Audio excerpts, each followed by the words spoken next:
Selamat datang ke laman sesawang wakaf.sumbangan, kerjasama antara sumbangan.com dan Pusat Wakaf Mawid. Di sini, saya akan menunjukkan cara-cara menggunakan laman sesawang untuk pengguna wakafsumbangan.com. Untuk mulakan pendaftaran, pengguna perlu klik daftar, kemudian masukkan butiran pengguna yang perlu, klik setuju terma dan syarat dan tekan daftar. Bagi pengguna yang sudah berdaftar, klik log masuk, kemudian masukkan email dan kata laluan pengguna.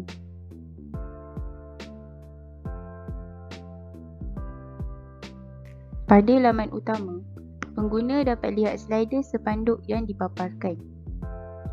Pada bahagian bawah, ada memaparkan wakaf khas yang terkini, wakaf am dan tabung bencana.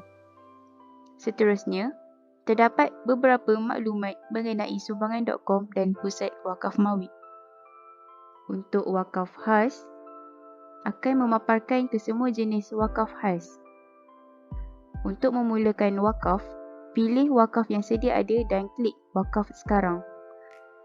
Sebagai contoh, selepas klik butang tersebut akan memaparkan tentang wakaf, jumlah yang sudah terkumpul dan jumlah sasaran untuk setiap wakaf khas.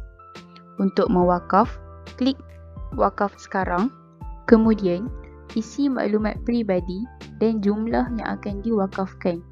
Untuk bahagian tujuan, pengguna boleh memilih diri sendiri, suami, isteri, Allahyarham dan lain-lain. Kemudian, nama yang dimasukkan akan dipaparkan pada senarai nama pewakaf.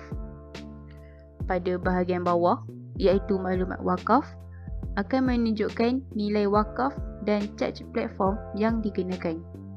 Pengguna wajib tanda pada akad perwakilan, kemudian klik butang teruskan wakaf dan akan terus ke proses pembayaran. Selepas pembayaran berjaya, akan memaparkan maklumat lanjut tentang pembayaran wakaf yang dibuat. Resit boleh dicetak dan disimpan. Untuk wakaf masjid, dikategorikan masjid mengikut zon.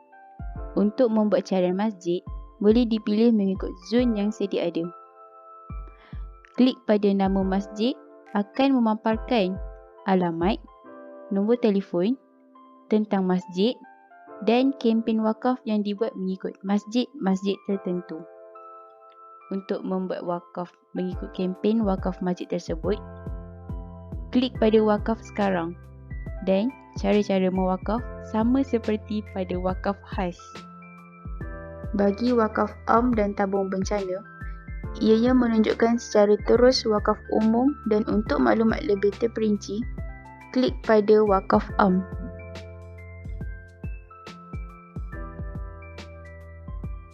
Kemudian klik wakaf sekarang.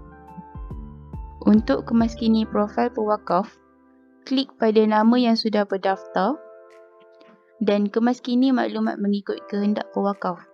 Selesai kemaskini, klik butang kemaskini atau tukar kata laluan. Untuk lihat sejarah transaksi, klik pada transaksi dan lihat jumlah keseluruhan yang telah diwakafkan. Resit untuk transaksi yang lepas boleh dicetak dan disimpan.